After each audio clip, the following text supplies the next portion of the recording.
is fixed on Jesus. It is for the kingdom. I cannot be silent. Tell the whole world everything. All right, good evening, everyone.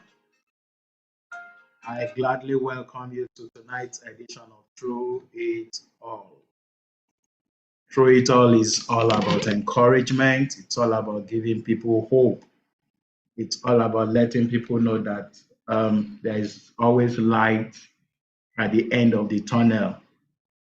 Whatever you're passing through presently, somebody else had gone through it, and they had come out at the other end. So that is supposed to give you hope. That's supposed to let you know that it's not ending this way for you. There's a tomorrow. When you talk about yesterday, you talk about today, and then tomorrow comes. And tomorrow is most times not like yesterday. So no matter what happened yesterday, today weeping may endure, but joy comes tomorrow in the morning. So we come here, we give people hope, we let you know that through it all, you will excel, you will win, and you will triumph. So I welcome you once again tonight. My name is Kolo Lubodi. I'm the host of the program. And through it all, the name was derived from my book, Through It All.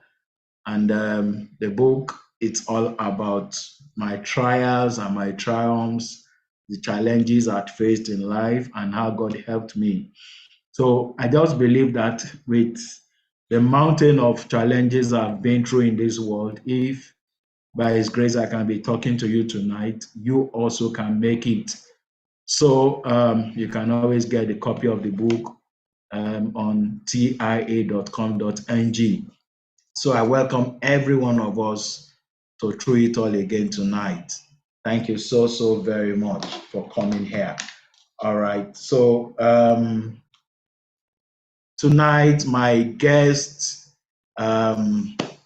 is a wonderful sister, someone that we meet from time to time.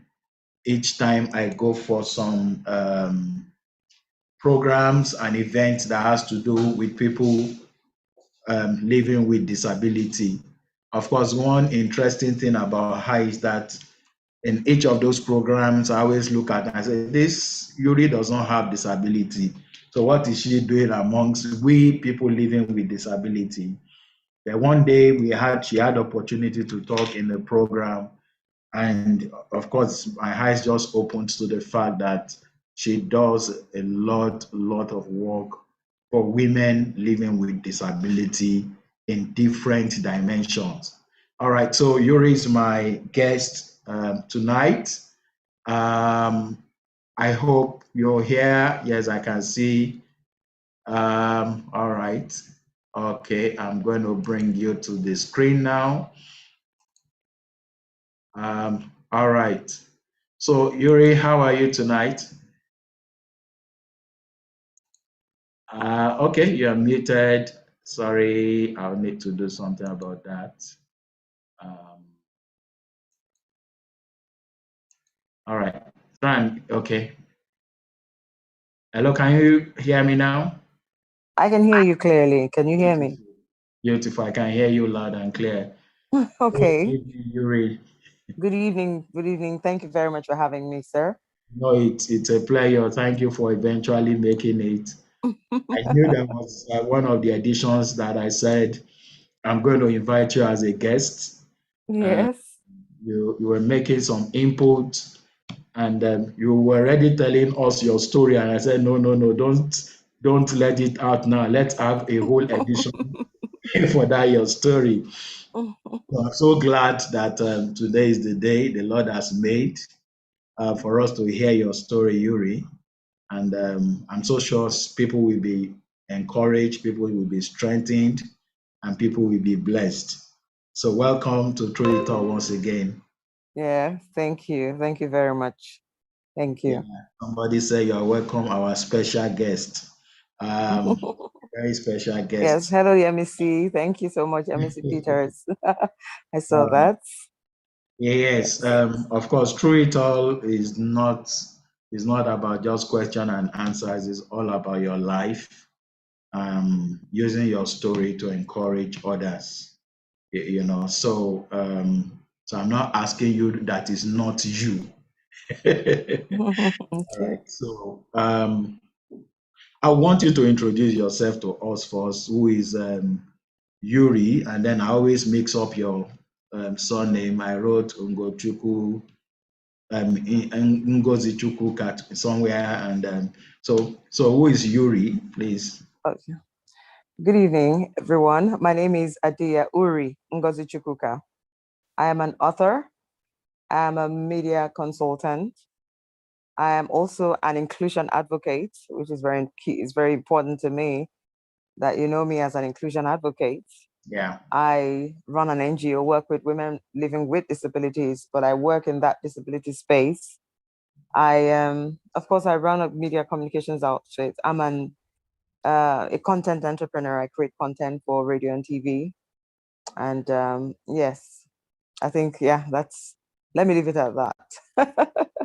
All right.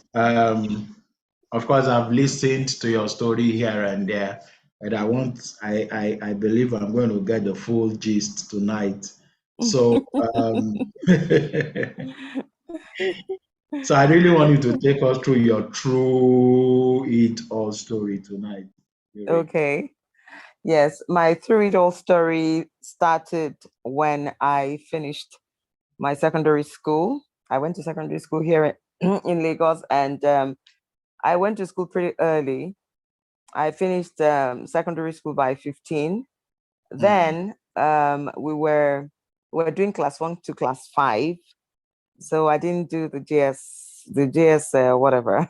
so so when I was done with my secondary school, I did my jam, but my big sister thought I might as well just do A levels while I was waiting for the results to come out. So I did I entered to do my A levels, FGC Port Harcourt.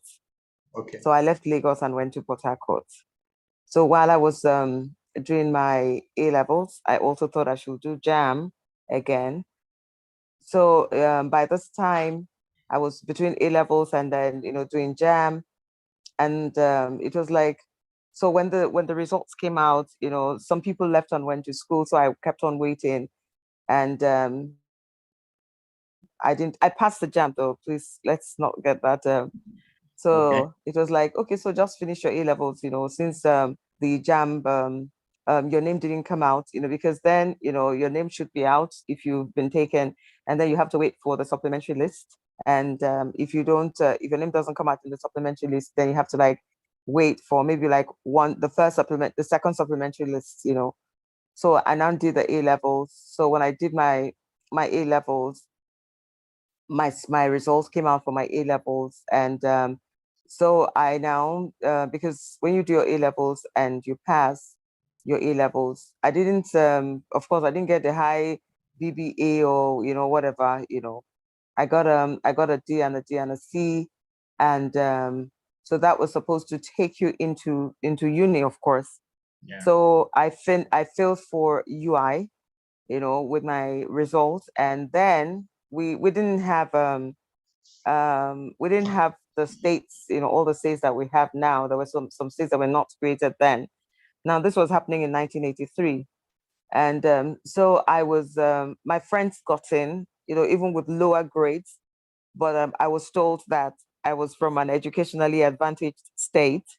So this was like from from the time I had done the from the time I had finished the school, from 15, 16, 17, you know, 17, I had done the A levels, and I was like, no, I couldn't get into school because I was from an educationally advantaged state. And I was like, oh, okay. So what happens? I didn't take jam, you know.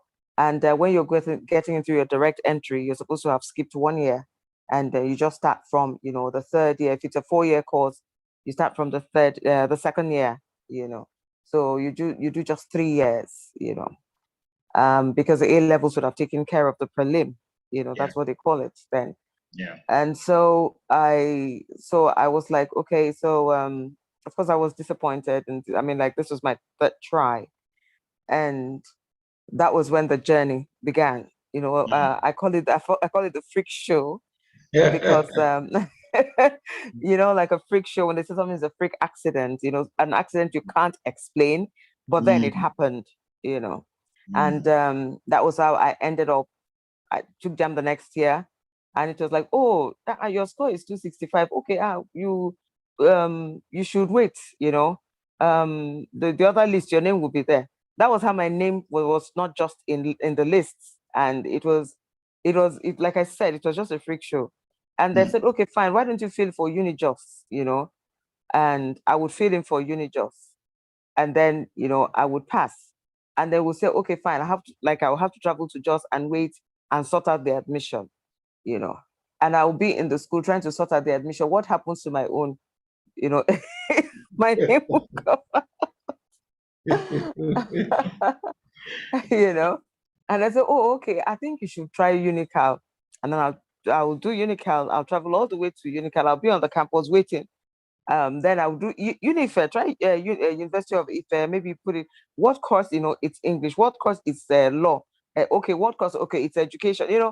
Like the permutations began to come. Okay, maybe because you're feeling law. Okay, wait, next year, just make sure you're feeling just English. You just get in that. You get the lowest. They have the lowest cutoff.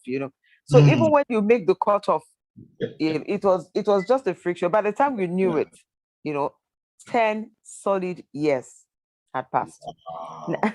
Yes. Wow. And I was 15 when this whole thing started. So by 25, I was already an adult.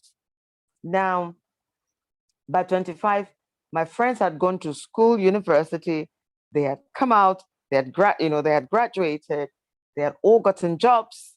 I was still marking time. I was still doing, this job. And in that period of time, I started working at a very tender age. While I was waiting for JAM, I started working in an oil company. And so I would always, when it's time to take the exams, I would go for lectures. I would, still do the exams. And then, of course, when I took my leave, that was all I would do with my leave. And then I started working in the bank. And while I was working in the bank, of course, I couldn't really concentrate, on the job. But I mean, not that I couldn't concentrate. Of course, I was great at my job and I was getting to promotions. But I just wanted to go to school. I just wanted to. You see, in that time, if you didn't go to school, if you didn't have a university degree, it was like, oh my goodness, it was sacrilegious. And You're yes, right. of course, it You're was right. what, and another thing again was I was also the last child in my family, and my big brothers and my big sisters had all gone to school abroad, and my parents were old, and there was nobody in the house, so I was just a child doing this on my own, that was another thing. I was left pretty much alone to try to figure it out, to try to sort it out. There was no mother, no father, to like really hold my hands and all that, because they had tried. They were elderly. you know. I was the ninth child, so you would understand, So they were pretty elderly. My parents had me when, I think, I don't know what they were doing anyway. So that was another, part, the home side, and that's talking about having guardians and counseling and mentorship, for young people, because if and my parents didn't have that, they didn't have that, would I say that, they just didn't have those options in terms of, okay, why don't you try to do part-time, because they would have been the same thing, Yes, if I had, gone into part-time, and not waste all those years. But one of the greatest things that my parents did was at no time did they ever try to, compare me with anybody. My aged father then, when I would cry, he would come and then he would tell me, you know, just dry your tears. All the people in school, do you think they're better than you? They're not better than you. Don't worry, never mind. You still go to school. And there was just this encouragement. They kept on encouraging me and kept on telling me how bright and how brilliant and how intelligent I was. And and then when it came to in terms of confidence, it did not deter. Like I was even more confident than than the people. you know it didn't nothing it didn't touch my confidence at all. And that was because I was a very I was a very precocious child. And I had so much confidence. And then my parents also didn't help matters in terms of my confidence, in that they were always telling me how brave and how bright and how brilliant I was. And I try to do that with my children as well. And I always tell parents that you are the first and the greatest cheerleader of your children. Exactly. Yeah. What you put in your child, you need to constantly remind, because you see, the world is not going to be friendly out there. Let's not even get that even let's get that out of the way. It's the world is not friendly, right? And the world is going to consistently and constantly, remind them of their inabilities, of their inadequacies. And so you as a parent, you really have to build the strong building block for your child to be able to overcome all those little or big, attacks, on their person, on their little egos, on their fragile minds. And you do this during their developmental years. Exactly. And another thing again, was I wasn't stopped by my parents from expressing, myself, in the sense that before I could get into the university, of course, even right when I was in secondary school, I could write. And so I was always, writing. And I was always writing. I would write poetry. And even while I was working, I was also writing articles. And some of my articles were always being published, in the newspapers. And also, not having, that university degree never stopped me in expressing myself, academically, or in expressing myself in anywhere that I found myself. And a lot of people then always had to remind themselves that, that don't forget she doesn't have a degree. For them, really, it was them trying to remind me, was them trying to, remind themselves of how inadequate of how inadequate they were. And I didn't know that I was supposed to feel inadequate. However, I was working in a formal establishment, right, in a corporate organization. And the way that I was doing a blue collar job. So the way that it works in this particular world is, if you are, you need to have a degree to rise to a certain level. Now, no matter the amount of work, that you put in, it just doesn't matter, because they just come, look at your file and they see nothing, but just an A levels and a school cert. And so you just don't go anywhere. And so that wasn't when, like your performance, it's not like now. Now, in these days, it's more of what you can bring to the table. It's more of key Exactly. competencies, right? Exactly. Now there's a lot, even Google, talks about key competencies, like you don't even have to have a degree to work in places like Microsoft and Google and all these other IT companies, or even, other kinds of corporate organizations. It's about your key competencies. And so it wasn't that way, of course, in the 70s and the 80s, in the Yeah. 90s. It wasn't that way. It was just like a straight jacketed thing. You either had to have a degree, or you had to have a certification. You had to have a professional course, or you have to have a master's or an MBA. You just had to have any one of those, before you are considered, to be able to like rise, through the corporate ladder. And so I found myself, I couldn't rise, like everybody else, and I in my place of work, and I just got to a particular level, and so no matter, even if when the responsibility increased, but I just couldn't rise, and so I that was when I felt it didn't take not the confidence, but I felt like a disabled person, and I realized that I actually had an educational disability. Disability. Because what is disability in itself? Disability is that condition that impedes your movement and your senses. It impedes, everything that you do. It limits you.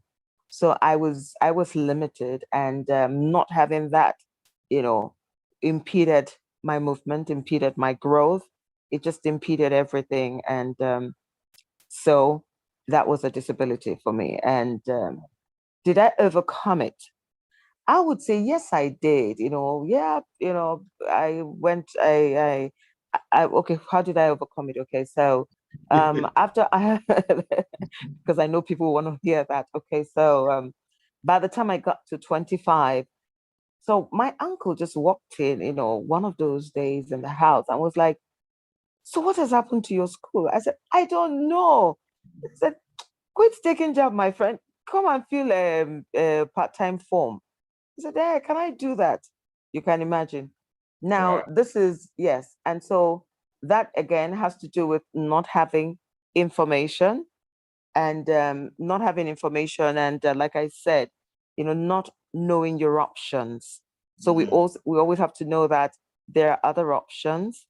And this particular society that we live in, it's it's just a very, very funny place, because sometimes even when you know your options, you're like, "Oh no, I want to do it, I just want to go in like everybody else. I don't want to do part-time." But that's because you don't have understand your options. And so when I got to understand, he told me, "Look, instead of you to spend 4 years in the university, you spend 5 years. That's just the difference." And I'm like, "I've already wasted 10 years. What am I waiting for?" You know. So he took my name, he got the form, I filled the form, and of course I had to swear an affidavit, because before you do a part-time program, you should be up to like 32. That was the peg, that was the age they pegged it. And then when you're done, you don't need to do youth service, because it's understood that you are mature. And so I was mature, because at 25, you're getting to the university, you're a mature student.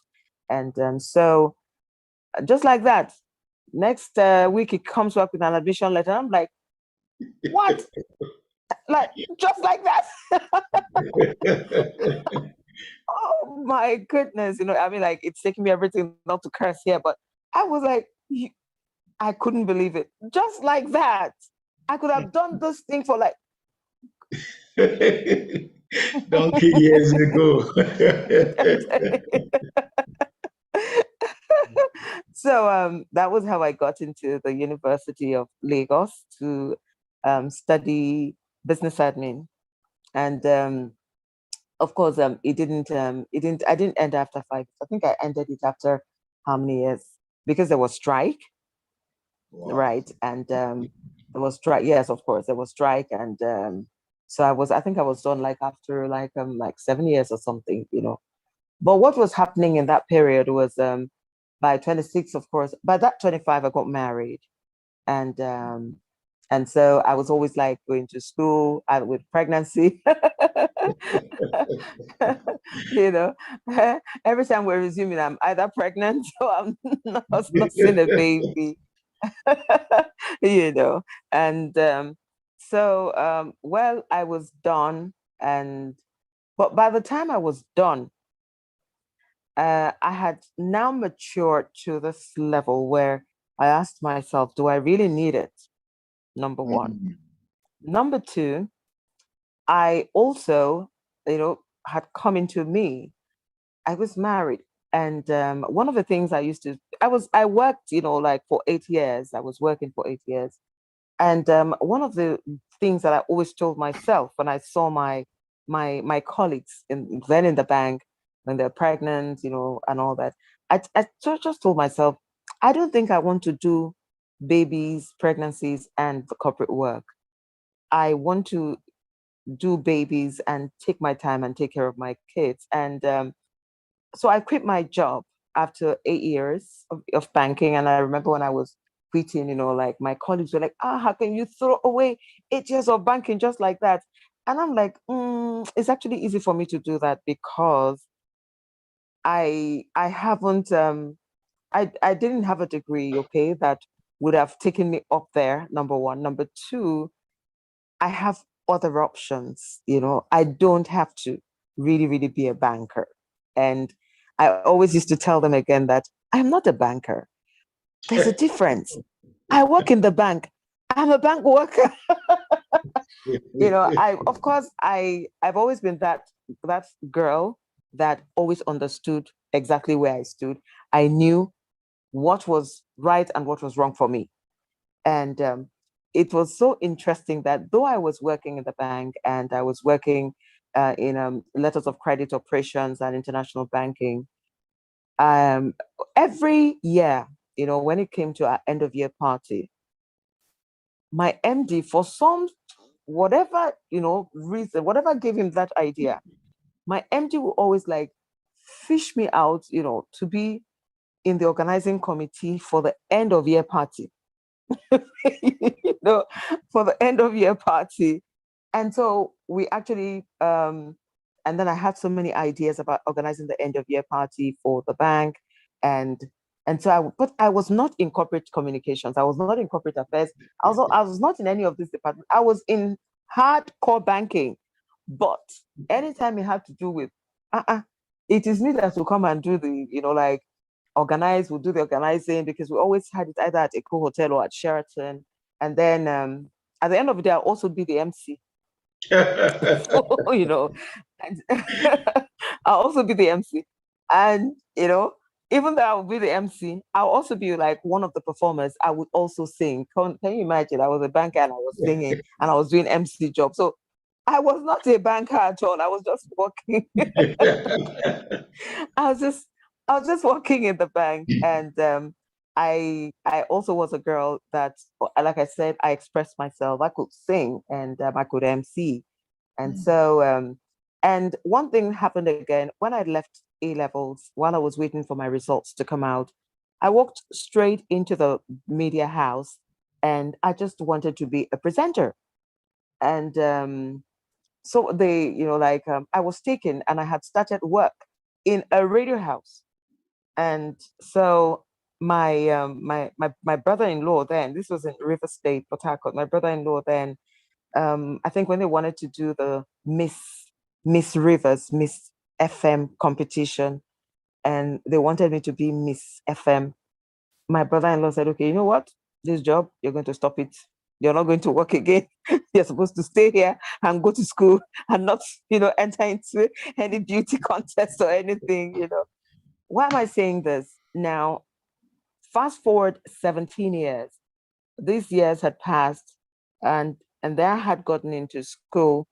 10 years after, and I had all my children because I quit my job when it was time to have my kids. I quit my job. I didn't care. I didn't, want to, do all that, going through the process of, carrying babies, carrying pregnancy and all that, So I quit my job and I had my kids. And when I was done, the three of them, they came in quick succession. I wanted to go back to work. When I wanted to go back to work, I asked myself, do I really want to go back to banking? Because 5 years had gone by, and by the time I was coming back to banking, a lot of my colleagues, okay, fine, I had gotten this degree now, but a lot of my colleagues, of course, my contemporaries had become MDs, MDs of banks. I have a lot of them that, have become MDs. In fact, I even have some that met me that I used to take out for lunch. They were doing their youth service when I was working in the bank. They are all MDs, They're all MDs in banks, and so I remember when I was coming back. So one of my friends, my colleagues then, she was like, she was an ED, of one of those banks, and she was like, "You really want to come back to banking?" I said, "Yes." She said, "You got off early. You got off banking on time. There are other things you can do. I am stuck here. That's all I know, you know?" And I thought of it. I said, "You're right, you know." And that was like a wake up moment for me. I asked myself, do I really want to, what is it that I really want to do? And I went back to radio.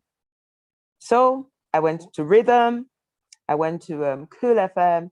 I began to go to the radio stations. I began to like, okay, fine, I want to do this. I want to work in the radio station. I want to work here, And I got a few, not a lot of rejections actually. By the time I went to the third media place, they were like, "What can you do?" And I said, "I can do your news." So news, yes. And I got into, and so they auditioned me for news. I'd never done news before, but believe it or not, they auditioned me for the news, and I did the news that night. Wow. On TV, Wow. on live TV. And that was the way that I just moved into broadcasting. And I worked in broadcasting, the broadcasting house doing news for like 6 months. I was bored. And I was bored, I was tired. I didn't, I keep saying that I don't know how people do it. You just keep doing news every day. But because my creative side kicked in, and then I began to develop radio shows. I was one of the first independent producers. And so I began to produce programs independently on radio. And I produced lots of programs on radio and for my clients. And of course, I registered my media company and then got an advertising license and, began to run my communications outfit. And in the process, struggled and tried to get an MBA. Well, got an MBA from UK, and yeah, and so that's it. That's it. Wow. Yeah. So Of course, there's no way I was going to stop you because I wanted you to roll on. But I just okay. hope some young guys are here tonight, or you'll be listening to this video later. The journey of life is not always straight, and we don't copy anybody in this world. You've got your life to live, you've got your race to run, you've got your fight to fight. Yes. So just do it within your time, Exactly. And I was just checking a scripture when you were talking, Psalm 31, verse 15. It says, "Our times are in his hands." So it's like Yes. everything that's supposed to happen in our lives, including the timing, it's as if God has planned them out. We always think we go from A to B, from B to C, from C to D. But God may say, no, you're going from A to D, then from D you come back to B, from B you go to F, and then from F you come back to D. So Mm-hmm. that's Mm-hmm. the way He plans our lives. It's not Yeah. always comfortable. It's not always looking like, God, you know what you're really doing. But at the end of the day, now you can look your life and you've discovered your purpose in life, which I know you're going to go into now, you know. So please, when it's not going straight, especially if you're somebody that trusts in God, just know that He knows what He's doing with your life. He just wants to take you through some experience that others are not going to have the luxury of going through in life. They would have just run their lives the normal way, wake up, go to work, end up on bed, then wake up, go to work. But there are some of us that our lives will not just go that straight, Mm-mm. Mm-mm. and that's why we have stories, Yeah. All right. I yeah. Yeah. I actually wanted to talk about the God aspect of it. Yeah. Wasn't I praying? And where was God in all this? I can tell you that I don't even know what to say about God. I don't even know what to say about him now, because I got born again in a very, very dramatic way. It's in one of my books that's not out yet. And I got born again as a teenager. Wow. Yes. I got born again in 1985, and I was 19. And that particular experience, in fact, when I got born again, I was like a star, in the sense that everybody wanted to hear the testimony, how it happened, because it was so dramatic. Mm. And so I started hearing his voice. The very night I got born again, I started hearing his voice, and I started speaking in tongues. And my sister, my late sister, then she was like, "What are you speaking? You're speaking in tongues." I said, "Ah, no way, I'm not speaking in tongues." And that was because and that was because she had gotten born again before us, and before everybody. And I was the ringleader, of the head of her tormentors in the house. Whenever she started speaking, whenever she started speaking in tongues, I would just go, "Hey, oro, koro," that kind of a thing. I'll be making fun of her. Oh my goodness, my big sister, I'm sure she's smiling from heaven and just remembering all those times. Wow. Oh wow. Um, Yeah, don't worry. That this is Nigeria. The light just went off. as And long as we can still pick your voice. yes, yes. And they're gonna switch over to Jen. Okay, we're Okay. back. All All right. right. Okay. So I think the first God has a sense of humor. So the first thing that he did when I gave my life to Christ, that evening, we're praying, in our room and all that. And I just started speaking in tongues. Wow. And she was like, "You're speaking in tongues." I said, "Me? No, I'm not speaking in tongues. Oh, I will continue." "But you're speaking in tongues." I said, "I am not speaking in tongues. I'm just praising God. I'm not speaking in tongues." And I continue. And I listened to myself. And I'm like, "Oh, okay. All right. Something is going on here. Something's going on here." But uh, and so all those years I was doing the jam, I was getting rejected, Mm, I was born again. I mm. would cry. I would ask him why. And then I would say, "Okay, I promise you, I'm going to evangelize one soul every day. I will do evangelism." Oh yes, I will do evangelism. I would sow. I would do everything. Nothing happened. I did. Oh my goodness. But the Bible says that in all these things we are more than conquerors through him that has loved us. Mm, Um it was a very difficult life. mm, It's mm, it's been a very difficult life for me. And mm. but when I look at who I have become, Hallelujah. and now not in terms of achievement.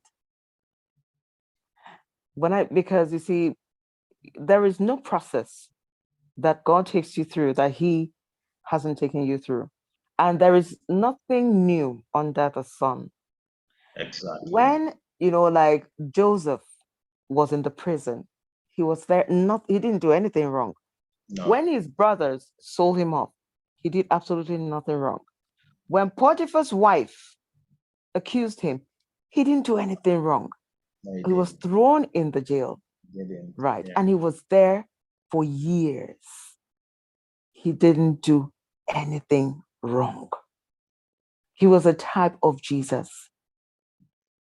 And when he was brought out, he didn't do anything right either. It was just timing. Am I wrong? He didn't do anything wrong. You are absolutely correct. No, he didn't. You are He was. absolutely correct. It was about, okay. this is the time. Now is the time. And we just can't question him. There are just so many things about him. We can't question him. He decides that, From age oh, 17 to age 30, yes, actually I'm telling 13 you. years.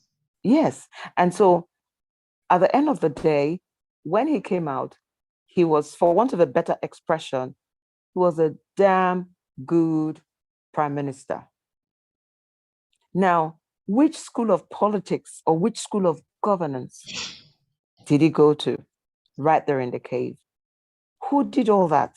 And so when God takes us through these processes, it's usually not fine at all. It's not comfortable. It's just like, gold going through fire. The thing is, the reason why you go through where you go through what you're going through, I got to understand is you are a priceless piece of metal. You're a priceless stone. You're a Mm, gem. And mm, for the polish mm, in you to come out, for mm. everything, like by the time they're done with gold, by the time they pass it through the fire and it's been purified several times, it becomes beautiful. Exactly, exactly. And the Bible says a man's life does not consist of what he owns. Now, it's not that, oh, I now came out with, this degree, and yes, I see, let me tell you, that's why I said, by the time I was done, I was now having children, Mm, right? And my, my trajectory had changed. It wasn't for me now, it wasn't about getting the degree. Even for me to go and collect to whom it may concern was even because I didn't need it at the end of the day. I had passed through it, I had done it, but I had branched into myself, which was media, mm, mm, communications, mm, you know, and I didn't need that. So even when I went to work, as I walked into the broadcasting house, it was like, oh, fine, you could do this news. So by the time I went through the process, so I even started work because of my skill. So by the time I could, okay, bring my certificate and then, do the documentation and everything, I was bored and tired of it all. And I moved on and I began to work. I began to create content and all that. So when I wanted to do an MBA, I said, oh, okay, all right, let me go to school. Let me go and get, whatever and try to do the MBA. So what I'm saying is I got it, but I never really worked with it. mm. I was, I was, I don't know if you understand what I'm saying. I, You know, I, I, I can understand you so perfectly. yes, So perfectly. yes, I got it. It was like God wanted to say, okay, fine, okay, you just want to get it, okay, but that's not your trajectory. And that's not going to define your level. That's not going to define where you're going. Mm, And and it didn't. And the heavens are opened unto me. No, they are still opened unto me. The kind of concepts and content I was developing for clients. When people talk about content now, I laugh because I was one of the first content creators. I started creating content, as at in the early 2000s, I started creating content and I knew what content was. Even my company is called April Benjamin and Dawn Creative Content Providers. And this company was registered like 15 years ago before mm. people started talking about content. About And content writing. yes, so there were lots of things that were opened, you know, for me. The heavens opened to me.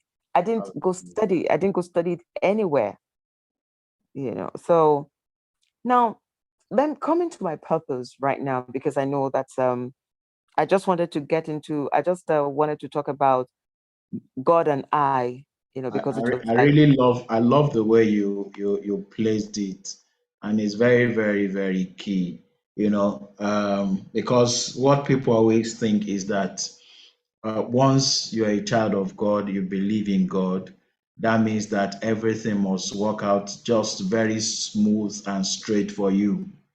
That's the impression that people always have in mind, you know, but it's not always like that.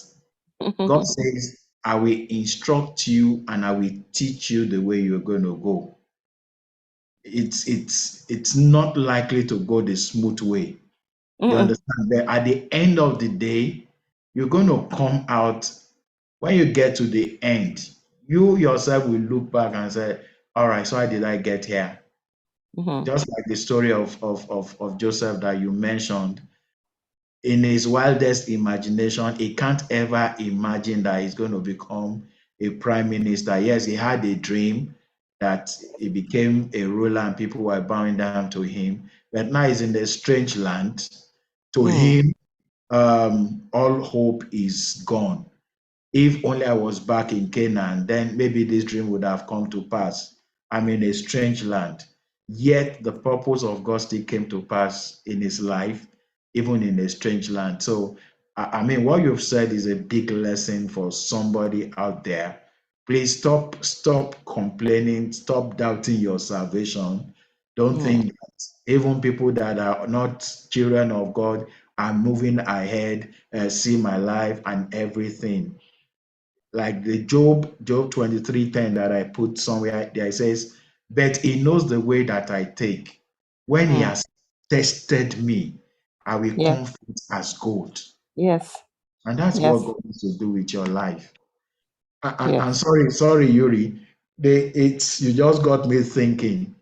13 years of the life of Joseph, he was moving from the pit to the prison, to the dungeon. It was just going down.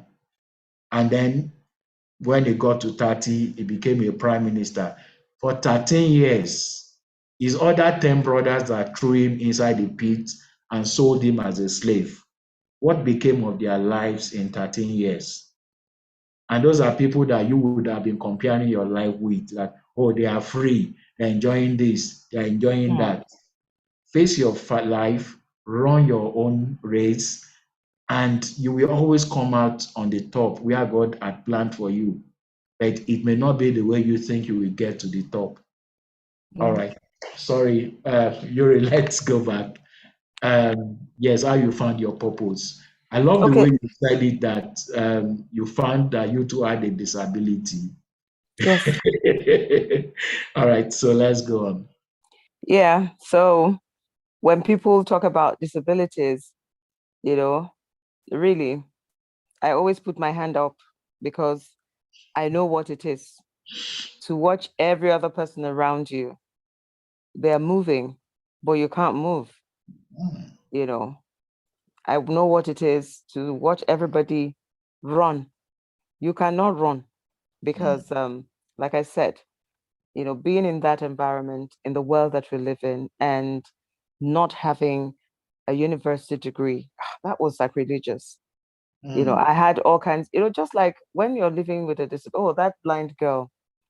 Now, they do not say that girl, they will just say blind girl, right? So even if she's very, very good at what she's doing, they don't say, oh, you see that girl that knows how to sing. Maybe she has a great voice. They don't say, that girl that knows how to sing. They will first of all say that blind girl yeah, that knows how to sing. that knows how to sing. So your disability is sticking out like a sore thumb, and that's why for me it was a disability. So don't you know, that's that girl that doesn't have a university degree, she's always speaking English. I'm like, Wow. I got a lot of that one. She's always speaking English. That one, she doesn't have a degree. Do you know? Do you know she doesn't have a degree? And so it was a disability. And of course, like I said, when it was time to get promoted, no matter the kind of work you were doing, no matter the efforts you were putting, it was like, no, okay, no, this position is for the people that have this particular certificate. Now, let me say this. I said this before, and I always say this: we are a highly certificated country. And Exactly. that is why people do anything for certificate. That is why there's so much certificate surgery. That is why, the standards in education has fallen, drastically And that's this why we are into country. business. Doing background Sorry? check. I said that's why we're into business, doing background check, because they always forge results. All right, Yes. sorry. No, yes, and that's why, there is this high rate of perjury. And we have seen people in, like in places of authority, they all, have one issue or the other in terms of, forgery, because they have to get ahead. When we have placed certificate over performance, certainly would have, more cases of people, forging their certificates or forging, one, certification or the other to be able to, like advance themselves, but not, advance either, the company or, the organization, that they are working for. But the forgery is usually to advance yourself, because a lot of times you may not be properly skilled, to get to that, particular position, but then you get surgery. So I believe that as a country, when we begin to place certification aside, education aside, talent aside, we should be able to, walk through key competencies and capabilities, and then match them, even if we can't match them with certifications. But the most important thing is we should be able to match them with deliverables, of that particular individual.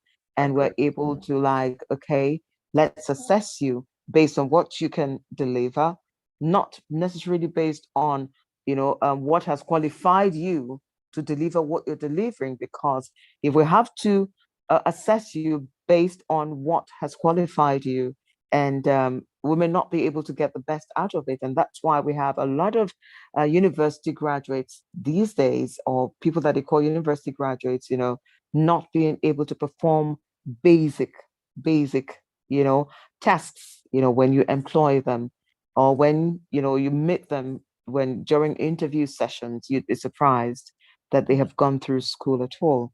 And so, yes, back to my disability. Yes, it was a disability. Like I said, I couldn't do certain things. I couldn't rise, and I watched others who were not as competent as I was. Who, they rose to they rose to heights, but I couldn't, because I didn't have that, and that is a disability. It's just like, just like a girl in a wheelchair. Everybody can run, but you can't run. So there's no difference at all. And when time came that I had to run an NGO, but I didn't just start running the NGO. I wanted to express what I had gone through, and I wanted to be able to bring that particular. I wanted to bring an interpretation, an expression of exactly what I'd gone through, and I thought I should be able to work with women with disabilities and to tell their story, and to let the world know that having a disability does not mean that you're incapable of positive, of positive or productive life. And I have been able to do that. So I started by just developing a content, really. I do run an NGO, right? But that NGO just didn't start. I developed a content, to empower women with disabilities, because I felt that I was a woman and I had a disability as a young girl. And so when I developed this content as a content provider, I was told that this particular content would not fly if I didn't have an NGO. And I'm Okay. like, but I just want to do this, and I can't talk about it here, for because of copyrights and all that. So I was like, but I just want to do this, and I want to do this annually. And they're like, yes, but you want to do this for persons with disabilities. You would not be able to do that except you have an NGO. And I'm like, okay, good. So let me register an NGO. And so that was how I registered the NGO. And when I registered the NGO, it wasn't easy. It took quite a while. I didn't know it. I mean, like registering NGOs, it's not as easy as registering a company. You know, I had to get the members of my board. I had to get all that and everything. And so we registered an NGO, and I started running with women with disabilities, and I didn't look back at all. And in the last 6 years, I've been working actively with women with disabilities, but at the same time, I've been working actively in the disability space, not just with women, but also, with children and men and all that. So, yeah, on the side. And seeing their disability and the way that the society stigmatizes them, it was for me, it brings it hits home because I know that I was also, stigmatized against, and people looked me more, saw my disability more. But there were a few people who always like, my goodness, you're so smart, you're so intelligent, In fact, let me say this, even I even got a marital refusal, because I do remember my boyfriend then, said, oh, that he wasn't going to marry me because I didn't have a university degree. Yeah, that happened. Okay. So come on now. That was like marrying a blind girl, you know. Oh, Yeah, I was like marrying a blind girl or marrying a cripple. You can imagine bringing, you know, like one of the women that I work with. She has a mobile disability, and so she said that one of the days that she was dating this guy, and the guy finally took her home and wanted to, and introduced her to the mother. And the woman just takes a look at her in her crutches, and just asks the boy, who will be going to the market? You know, that was all she asked the boy, and that was the end of the relationship, So, so yes, I got rejected, I had a marital rejection, and it's part of it. So nobody should tell me that I didn't have a disability. I did, you know. But I got married and have children, so it is loss, not mine. Yeah, hallelujah. and I I'm happy I didn't end up with that kind of person, that could be so fickle, that couldn't see, that couldn't see the beauty, the grace, the abilities, the strength, and every other thing, and all you wanted, to qualify. You wanted me to, all that would have qualified me, was a certificate, too bad. But I understand. agree with you. I understand, exactly how it would have felt, So I No, don't hold it against him. no, I like that. I like that. And I think the problem of many people is always a matter of not because they don't have the feeling or anything, but they are more concerned about what people will say.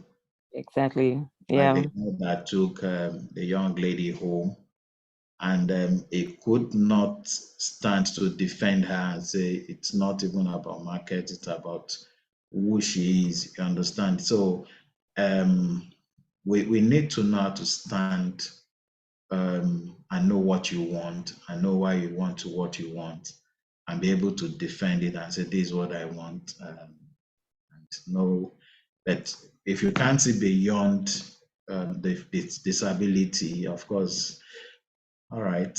Thank God that you are who you are today. Thank God. All Thank right. you very much. Thank you so much, Yuri.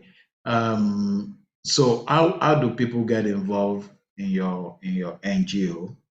I Oh, know we've met one or a few times. I know about yeah. what's her name, Susan, or what's her name now? This young lady you were trying to fix up with a job at a time. Um, Yes. I think she's Susan. Did I get the name? Yes, Susan. Yes. Yeah, yeah. All right. So how do people get involved with your NGO? Well, we have quite a lot of would I say a lot of outreaches or a lot of programs, and we I am particularly concerned right now with the girls or the ladies with disabilities that have managed to get a university degree. And I would like to, what we're trying to do actually is to you know, upgrade their skills in terms of making them IT savvy, and increasing or improving their employability, because that usually is not is not what is easily considered, and so we just pray that we have some organizations that will actually partner with us for us to, we have like 30, 40 of these girls that have they have degrees, but they also need that IT savviness. They need there are also a lot of them that are ready to learn programming, coding, coding skills and everything, would actually like to do that because would like to connect them to the global grid, because we know that IT is really top right now, and there are lots of things that could be done in the IT sector. Now, even if they do not have a degree, but they can learn, and they can also acquire the skills, and these skills are there for life. And so we are very open to that, and we are open to partnering. If anyone wants to partner with us, to work with us, to effectively get the services and the skills available to these girls. At the same time, also make employability, accessible to them as well. Would be very happy, would be very delighted to work in that regard.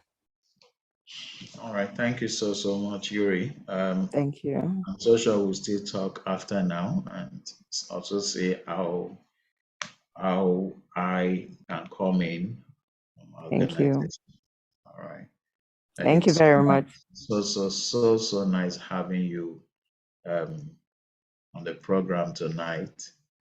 And your life is really a challenge to many. And giving up. I've seen some young ladies, young guys, because they could not go beyond a certain level in school, they actually took the option of committing suicide. Yeah. As if I can't go through this beyond this point, then my life is jinxed or damned or something. I Yeah. love what you said, that there's always other options. So I want somebody out there to just please always know it, that when you think this is your last option, think again, and you discover that there are other, even from those your last options, we discover many several options far better than even what you think is the last option, or even what you think you are targeting. So please never destroy yourself. Never take your life because you think you've gotten to the last bus stop. There's no last bus stop in this world. Even in worst case, when you're getting to the last bus stop, you end up in another state. There's no last bus stop. Understand? So Yuri, I'm so glad to have you on the program once again. Thank you so very much. God bless you so much. Everyone that have joined us tonight, I really appreciate you all. Really, I thank you for always creating the time to join us every Thursday. For everyone joining us for the first time, once again, thank you for joining us on Through It All. If you need the book Through It All, please feel free to visit tia.com.ng. Yuri, before I release you, I know that you have some books also out there.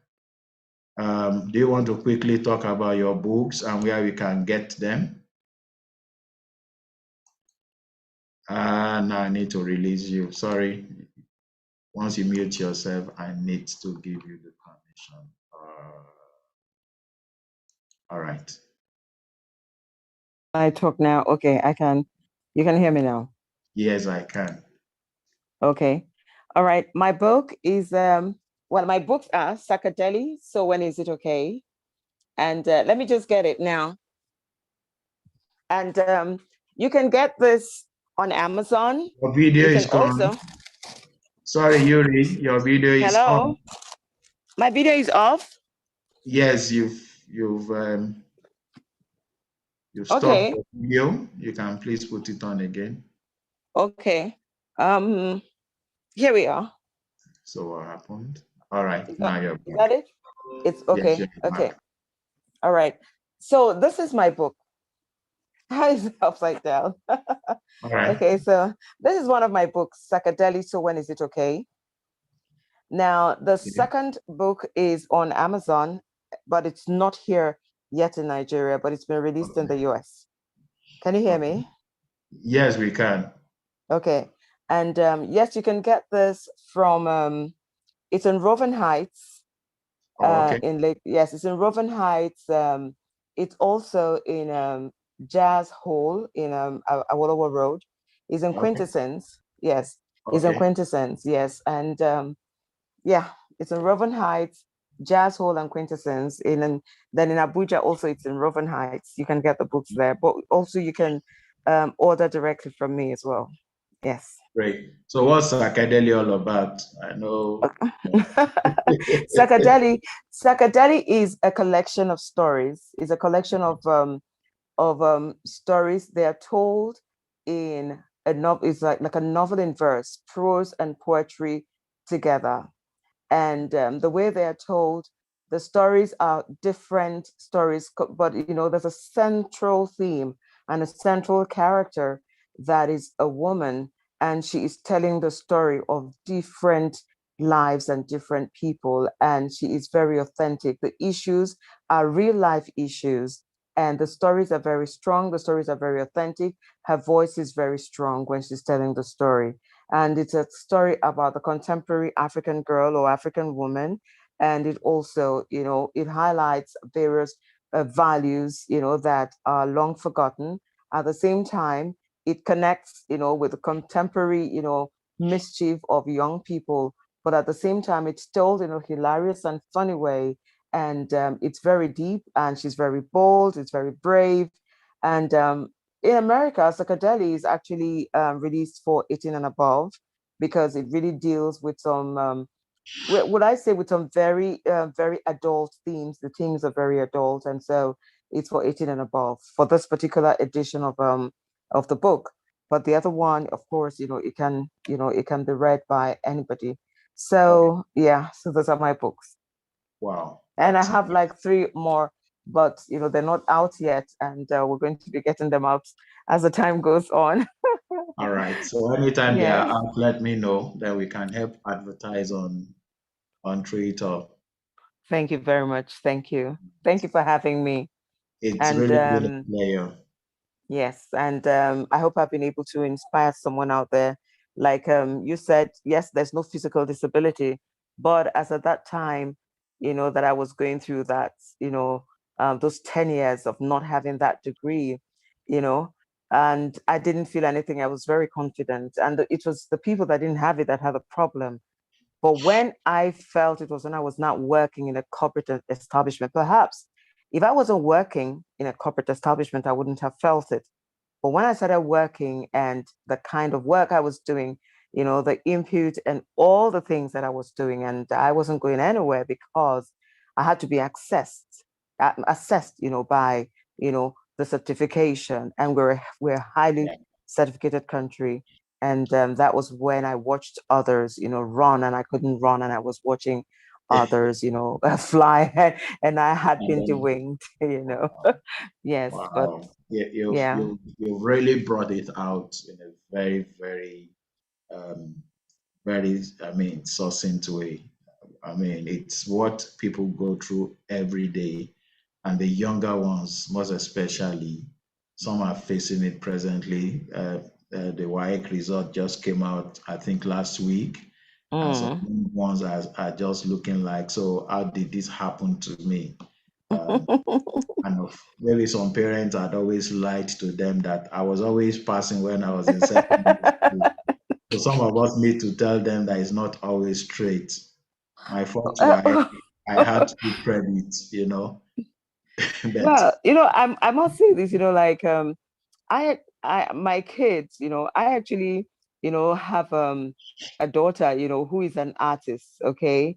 okay, And yes, and by the time, she was in school, by the time I sent her to school, and I couldn't afford to pay her fees. And so I brought her back.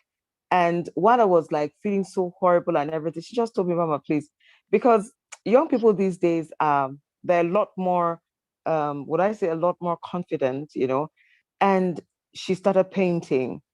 I couldn't believe it, when she started having exhibitions. She was now featured. I mean, like she's featured, she's had so many exhibitions, honestly, across the world. She's had exhibitions in France, in Italy, in South Africa. She's been featured on CNN. Wow. But I stopped her. I mean, like she hasn't gotten the university degree yet, but she has gone so far with her art. And then she's also a creative director, and she's edited one of the one of the best magazines for art. She's edited the magazine single-handedly, and I just look at her and I marvel, and I just say, how I wish I was as bold and as confident as she was. you know You when actually were. You were. Yeah, no, I was bold, I was confident, and but what I didn't do was to explore my natural talent, because if I'm writing this book now, I was writing from when I was, like in secondary school. I had written, I mean, I would have written like a 30 books by now, right? But because I just, like I just wanted to get this university degree, and then I was working in the bank, and I just wanted to get it so much, I didn't concentrate on my talents, and I didn't let that, to happen to my daughter. I mean, like she's like, sometimes when I talk about it, she's like, Mama, calm down. Just calm. I know that's your problem, but just calm down. I'm busy here and I'm gonna do it. But and I really just thank God, for that confidence, because that was the same confidence I had anyway, You All right. passed it on to her. Thank you so much. Thank you. Yuri. Thank you. So Thank you. everyone, thank you so much. Thank you for joining us. Trade It All happens every Thursday, 8 p.m., 8 p.m. to 9 p.m. By reason of strength, at times we go to 9:30. So join us again next Thursday for another life touching edition of the program. So till we come your way again, thank you. Yuri, have a Thank you. blessed Bye. bye, Bye. everyone. Bye.